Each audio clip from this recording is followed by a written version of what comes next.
கடகராசிக்காரர்களுக்கெல்லாம் 4-11 கூடிய சுக்கிர பகவான் தான் உங்களை லைஃப் டிசைடிங் ஃபேக்டராக இருக்கார். 4ஆம் இடம் என்பது வீடு மாடு மனை.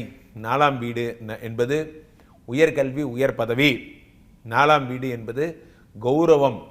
உங்களை எந்த தொழிலுக்கு சிரிப்பிட்டு வர மாட்ட, நீ இந்த வேலையை செய்ய மாட்ட, உனக்கு இது செய்ய சாமர்த்தியம் இல்லை என்று சொன்னார்களோ அவர்கள் முன்பே நீங்கள் அந்த வேலையை செய்து காட்டுவீர்கள். அதான் உங்கள் சாமர்த்தியம். நிறைய லேண்டு வாங்குவீங்க.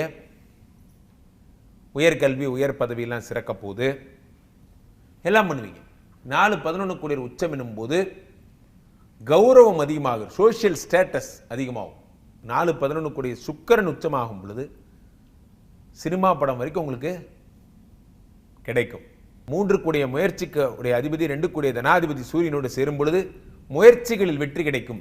ஸோ 4-11 கூடிய உச்சம் படும் பொழுது உயர்கல்வி உயர் பதவி என்பது சாத்தியமாகிறது. நீங்கள் வெளிநாட்டு வர்த்தகங்கள் உங்களுக்கு ஹெல்ப்ஃபுல்லாக இருக்கும், பணம் தரக்கூடிய விஷயமா இருக்கும். சில பேர் வெளிநாட்டிலே கம்பெனி ஆஃபீஸ்லாம் ஆரம்பிப்பீங்க. ஆஃபீஸ் ஆரம்பித்து வெளிநாடுகள்லேயே அங்கேயே ஒரு ஸ்தாபனம் மாதிரிலாம் பண்ணுவீங்க. கடகராசிக்காரர்களுக்கு இதை விட சிறப்பான ஒரு நேரம் என்று எதுவும் இல்லை. என்னதான் அஷ்டமசனி உங்களை போட்டு டார்ச்சர் பண்ணாலும் சுக்கிர பகவான் உச்சமடைந்து அதெல்லாத்தையும் டாலரேட் பண்ணிடுறாரு. எல்லாம் சரியாகும். All is well. நல்லா இருப்பீங்க, நல்லா இருக்க போறீங்க.